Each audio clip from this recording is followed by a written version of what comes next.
la 10e leçon, qui est la 3e leçon sur la problématique de la crise suicidaire, va porter sur comment aider la personne qui se suicide. N'oubliez pas que la leçon 8 était quoi? Le suicide, c'est quoi la crise suicidaire? La leçon 9, qui tente de mettre fin à sa vie? C'est qui? Comment discerner cette personne? Comment identifier cette personne? Et maintenant vient la 3e et dernière leçon de cette série, qui est la 10e leçon de notre cours. Comment, en anglais on dit how to minister to suicidal person. Comment faire du ministère, comment faire la pastorale d'une personne suicidaire qui est en crise de suicide. Comment? Et ici nous entrons, prenez votre crayon et notez comment faire la pastorale d'une personne qui veut se suicider. N'oubliez pas, d'abord, il faut savoir que la tâche initiale du pasteur qui aide quelqu'un qui veut se suicider, c'est de le maintenir en vie, de sauver la vie de la personne. N'oubliez pas, hein, la personne est perdue, he is lost, et vous devez tout faire pour sauver sa vie. Jésus-Christ est venu chercher et sauver ce qui était perdu. C'est un perdu, c'est une brebis en danger. Et deuxièmement, vous l'aidez à sauver sa vie en l'accompagnant dans la recherche de la compréhension de la situation qui l'a amené là. On commence pas par lui faire comprendre cette vie, on commence par sauver cette vie, et après on va l'aider à comprendre comment il est arrivé à chercher le suicide, à mettre fin, à chercher à mettre fin à sa vie. Comment est-il arrivé là? Qu'est-ce qui explique cette décision-là? Et finalement, troisièmement, la troisième chose que vous visez, c'est lui changer les idées, changer de perspective, n'est-ce pas?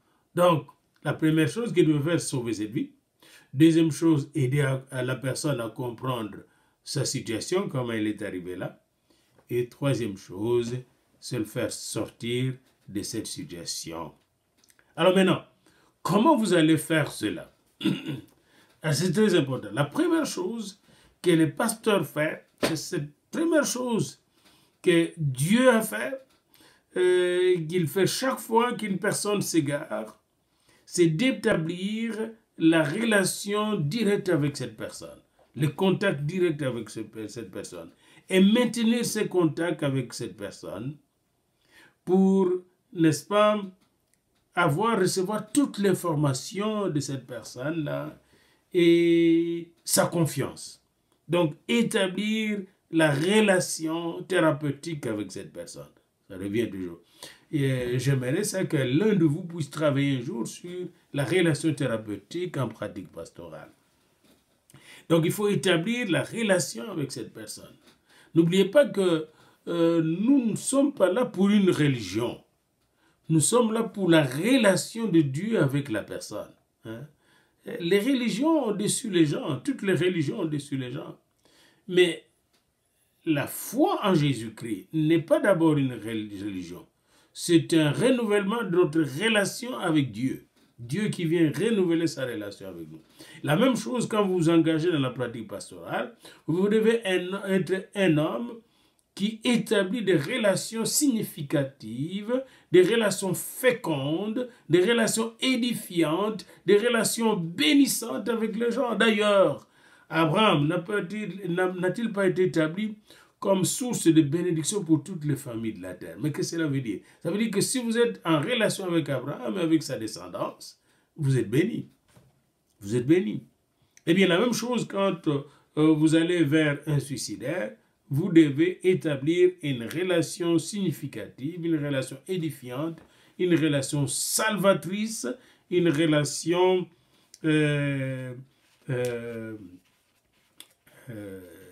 salutaire avec la personne en danger pour bien obtenir l'information à ce sujet. Alors, si la personne vous a appelé par téléphone et que vous arrivez à répondre à cette personne pour voir, vous lui dites, par exemple, « Merci et de m'avoir appelé. Vous avez vraiment bien fait de m'appeler. C'était la bonne chose à faire. Et je suis très content que vous m'ayez appelé. Et je pense que vous allez trouver la solution à votre problème. Hein? Déjà, vous calmez la personne. Et là, vous mettez à l'écoute de la personne. La deuxième étape, après avoir établi la relation avec la personne, notez bien la deuxième étape, c'est d'identifier, de clarifier le problème. Quel est le problème? Quel est votre problème? Dites-moi votre problème. N'ayez pas honte de dire votre problème. Pourquoi vous voulez mettre fin à votre vie? Qu'est-ce qui vous décourage? Qu'est-ce qui vous abat? Qu'est-ce qui vous trouble? Venez à moi, vous tous qui êtes fatigués, chargés, et moi je vais vous donner le repos. Voyez? Pour recevoir le repos du Seigneur, il faut d'abord dire ce qui vous trouble. Qu'est-ce qui vous trouble maintenant? Qu'est-ce qui vous tracasse, qui vous tourmente, qui vous enlève le sommeil, qui vous donne des insomnies? Qu'est-ce qui vous déséquilibre? Et vous laissez la personne parler le plus longtemps possible. C'est pleure, laissez-la pleurer, laissez-la ventiler, laissez-la, n'est-ce pas, se libérer de toutes ces pensées sordides, négatives, destructrices que l'ennemi a sémées dans sa vie, n'est-ce pas? Alors c'est très important pour vous de l'écouter, jamais le menacer, le regarder avec beaucoup d'empathie, n'est-ce pas, beaucoup d'amour. N'oubliez pas le commandement nouveau qu'il nous a donné, aimez-vous les uns les autres. Il faut aimer cette personne, pas la juger, pas la condamner, laissez le Saint-Esprit faire son travail. Ce n'est pas vous qui allez juger les personnes, c'est le Saint-Esprit qui nous juge, qui nous libère, qui nous console, qui fait le travail en profondeur. Alors c'est très important que la menace de suicide que cette personne a dans son cœur puisse sortir. Et ça sort sous forme de verbal ou non verbal. Parfois à travers des cris, des pleurs. Vous voyez? Alors maintenant, après avoir établi la relation avec la personne, après avoir identifié et clarifié le problème, vous passez à la troisième étape qui aura beaucoup de sous-étapes, n'est-ce pas? Beaucoup d'éléments en dessous. La troisième étape, c'est l'évaluation du potentiel suicidaire ou mortel de cette personne, de cette situation. Il faut évaluer le potentiel de mortalité, le potentiel suicidaire de la personne. Le potentiel létal, comme on dirait en bon anglais, n'est-ce pas? Létal, c'est-à-dire mortel. Alors, commencez par bien regarder quel est l'âge de cette personne et son sexe. N'oubliez pas que les hommes et les gens un peu avancés en âge sont plus exposés au suicide. Les hommes et les gens un peu avancés en âge, à partir de l'adolescence, puis on avance là, sont plus exposés parce qu'ils ont des déceptions qu'ils rencontrent dans leur vie qui les poussent à mettre fin à leur vie brusquement. Les hommes et les gens, premièrement, l'âge, c'est donc dans l'étape 3, dans l'évaluation, quel est son âge et quel est son sexe. Deuxièmement, toujours dans l'étape 3, pour évaluer, quelle est l'histoire suicidaire de cette personne, l'histoire de son comportement suicidaire. Je vais vous dire, par exemple, moi j'ai déjà tenté 2-3 fois de me suicider, de mettre fin à ma vie. Vous avez l'histoire de son comportement suicidaire. Troisièmement, toujours dans cette troisième étape, est-ce qu'il a un plan de suicide, cet individu? Est-ce qu'il a un plan de suicide? Et il te fait sortir ses plans. Et quand vous allez voir ces plans, vous allez voir si ce plan est vraiment un plan mortel. A. Si c'est un plan mortel. B. Si c'est un plan dont les éléments suicidaires, de suicide, pour commettre le suicide, sont disponibles, sont à la portée du sujet suicidaire. Vous devez aussi voir si ce plan est spécifique, bien détaillé. Souvent ici au Canada, vous voyez parfois ils écrivent le plan de ce qu'ils vont faire et ce qui sera fait après leur suicide. Donc vous avez, et c'est très important, dans l'évaluation aussi, vous allez avoir un quatrième élément à part le plan, le moyen qui sont à la disposition, tout ça, et la spécificité de chaque élément de ces moyens. Vous avez quatrièmement les stress. Toujours dans l'étape de l'évaluation, vous évaluez les stress après le plan de suivi. Est-ce que le stress est très fort? Cinquièmement, les symptômes suicidaires de la personne. C'est très important. Comment est son regard? Qu'est-ce qu'il dit? Est-elle très agitée, cette personne, etc. Les ressources qui sont disponibles. Est-ce qu'il y a des amis? Est-ce qu'il y a la famille qui sont disponibles à aider? Septièmement, les styles de vie. Quel style de vie mène même la personne? Elle se drogue souvent, elle boit souvent, prend souvent l'alcool, etc. Quel est son style de vie? Est-ce qu'elle est mariée? Est-ce qu'elle est homosexuelle, etc. Quel est son style de vie? La communication avec les autres. Huitièmement, est-ce que la personne communique facilement avec les autres ou difficilement avec les autres? Je suis toujours dans l'évaluation du plan de suicide, je suis toujours dans l'évaluation plutôt du potentiel et de la létabilité ou de la mortalité de ces plans néfastes. Neuvièmement, les statuts médicaux. Est-ce prendre des médicaments? Des antidépresseurs, les statuts médicaux. Voyez-vous donc dans cette étape, cette troisième étape de l'évaluation du suicide, vous allez regarder 1. L'âge et le sexe. 2. L'histoire suicidaire de la personne. 3. Vous allez évaluer les plans de suicide et voir s'il y a des éléments disponibles pour ces plans. 4. Le stress. Si le stress est très élevé. Est-ce que les ressources? Est-ce qu'il y a des ressources pour encadrer la personne, pour supporter la personne? Quel est le style de vie de la personne? 7.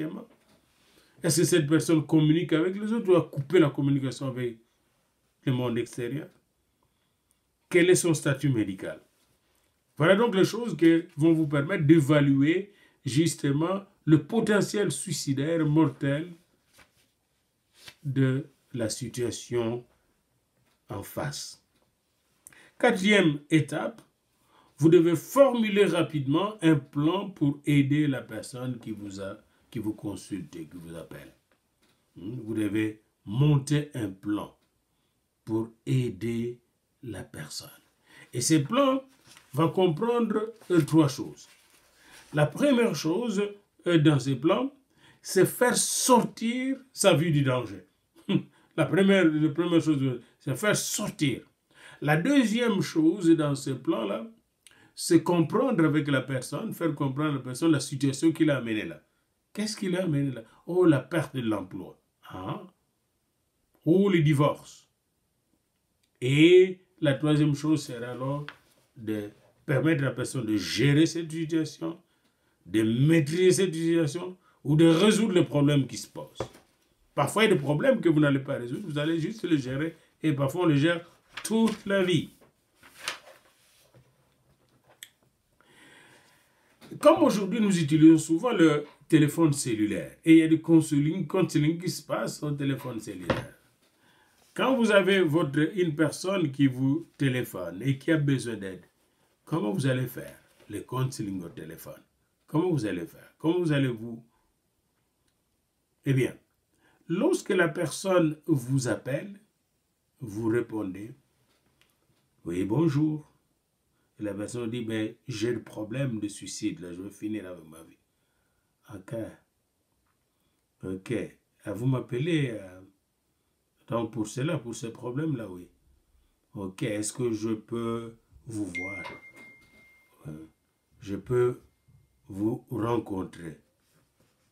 Et c'est très important pour vous de rencontrer la personne. Est-ce qu'on peut se voir? Il ne faut pas avoir l'habitude de parler au téléphone pendant longtemps. Si la personne est loin dans une autre ville, il faut trouver des ressources proches de cette personne. Vous pouvez aussi faire du counseling au téléphone. Et là, vous devez toujours procéder de la même manière. Premièrement, au téléphone, vous devez établir la relation thérapeutique avec la personne. Après avoir établi cette relation thérapeutique avec la personne, la deuxième étape serait justement d'identifier, de clarifier le problème. Rapidement, quel est le problème? Quel est votre problème? Et puis, pendant que vous identifiez, vous clarifiez le problème, vous évaluez les risques. Vous évaluez les risques. Est-ce que c'est imminent? Hein? Ah, c'est une personne de quel âge? 40 ans, 30 ans, ou c'est un adolescent. Mais quelle est son histoire suicidaire? C'est la 40e fois que vous tentez de vous suicider. Est-ce que vous avez un plan? Là où j'ai un fusil à mes côtés ou un couteau, hein? Vous devez tout savoir, le risque. Hein? Et vous entendez comment la personne est stressée, la personne est agitée, etc. Vous avez tous les symptômes et vous cherchez les ressources. Hein? Si vous connaissez les parents, vous connaissez les relations de gens, des thérapeutes qui sont proches, vous identifiez les ressources. Ici, chez nous, on envoie même la police pour aller sauver la personne. Très important, ici. La police pour aller sauver la personne. Alors, le counseling au téléphone est bien, mais il faut le faire avec beaucoup de tact, beaucoup de patience, beaucoup d'amour et être très, très sage et diligent. Avoir des réactions rapides, mais qui sont bien, de bonnes réactions. Comme par exemple, quand vous êtes à ce téléphone, un autre peut vous aider pour demander du secours dans la ville ou la place où se trouvent les suicidaires. Et souvent, ici, chez nous au Canada, les ressources sont la police, hein, et les services de santé. Il y a des services spécialisés pour aller sauver les suicidaires. Alors, les barrières pour aider la personne qui sont en danger. Tout n'est pas facile. La première barrière, c'est la personne elle-même. Elle est anxieuse, elle vous parle de son suicide, elle ne veut pas de l'aide. J'ai juste téléphoné pour vous dire que je vais mettre fin à ma vie. La personne est anxieuse, la personne est fermée, la personne ne veut pas mettre fin à sa vie. Alors ça, c'est important de le savoir. Et très, très important. Alors, la deuxième chose qu'il faut savoir, c'est la personne elle-même qui renie, n'est-ce pas, l'aide. Et quand la personne renie cette aide, vous devez obligatoirement vous arrêter, chercher comment l'aider de manière rapide. Rapidement. C'est la police. C'est chez nous. C'est la police. Vous n'avez pas d'autre choix. La troisième barrière peut être la rationalisation verbale ou non verbale du suicidaire. Il rationalise, écoute, je n'ai plus rien à espérer dans cette vie, j'ai tout perdu, ma femme est partie, je n'ai plus de travail, je n'ai plus de valeur, les gens ne me prennent pas en considération, je me fais à ma vie. Et en ce moment-là, cette rationalisation qu'elle fait, n'est-ce pas, doit être mise sur la table et vous analysez, vous examinez cette rationalisation, puis vous arrivez par l'aide de Dieu à venir au secours de la personne. La quatrième barrière peut être l'agressivité de la personne. Ne venez même pas, je ne veux même pas vous voir. Si vous venez ici, je vais mettre fin à ma vie et ta vie, à votre vie. Alors là, vous êtes obligé d'aller vers la police. Cinquième barrière, la peur. La peur que la personne a, n'est-ce pas, de parler de ses problèmes intimes et personnels. Elle veut tout garder. Et sixième, la manipulation. Beaucoup de personnes suicidaires sont manipulées elles-mêmes par l'esprit du suicide et manipulent les autres. Alors il faut être très alerte à toutes ces barrières. Finalement, n'oubliez pas, et ici nous revenons à la Bible pour terminer. Quelle que soit la situation de la personne qui veut se suicider, n'oubliez pas que l'ennemi est à l'œuvre et veut mettre fin à une vie. Et c'est là que je vous donne de lire dans Jean 13 quelque chose qui m'a toujours frappé. quand Jésus avait annoncé que quelqu'un allait le trahir. Et c'est intéressant, Jean 13, 21, ayant ainsi parlé, Jésus fut troublé en son esprit et dit expressement, en vérité, je vous le dis, l'un de vous me livrera. Les disciples se regardaient les uns les autres, ne sachant de qui ils parlaient. Quelqu'un va me livrer. Et bien vous aussi, la personne qui veut se suicider veut se livrer elle-même à la mort. Vous voyez, hein? Il y a un problème qui se passe là. Judas veut livrer Jésus-Christ qui est la vie. Et un des disciples, celui que Jésus aimait, était couché sur les seins de Jésus. Simon-Pierre lui fit signe de demander qui était celui dont parlait Jésus. Et ses disciples s'étant branchés sur la poitrine de Jésus, lui dit, Seigneur, qui est-ce? Jésus répondit, c'est celui à qui je donnerai le morceau trempé. Et ayant trempé le morceau, il le donna à Judas, fils de Simon l'Iscariote.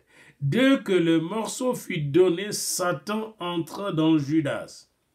Et Jésus lui dit, ce que tu fais, fais-le promptement. Et en ce moment-là, quand Jésus parlait à Judas, il ne parlait plus vraiment à Judas, il parlait à Satan qui était entré là, parce que Jésus a vu Satan entrer dans Judas. C'est donc très important de savoir que quand quelqu'un entre dans la personne, vient troubler la personne, vous devez réagir de manière spirituelle. Et c'est là que les armes spirituelles sont importantes. N'oubliez pas que Judas, il n'a pas été délivré, il est mort, il s'est suicidé.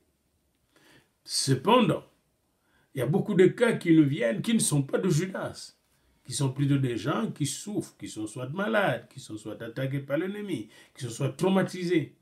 À ces gens-là qui arrivent, le consolateur nous a donné la puissance de les délivrer. L'écoute pastorale nous amène progressivement à comprendre comment par l'esprit nous pouvons amener ces gens-là à la délivrance de tous ces esprits suicidaires. Mais il faut une écoute à la fois qui est à la fois émotive, qui est à la fois cognitive, qui est à la fois comportementale, si vous regardez le comportement de la personne, les signes que la personne indique, mais aussi spirituel, qui discerne les esprits. Et là, vous allez comprendre que l'esprit de suicide, l'esprit de mort, c'est l'esprit de Satan. Et la seule chose que vous devez faire, c'est faire sortir cet esprit de la personne pour que la personne redevienne normale au nom de Jésus. Amen.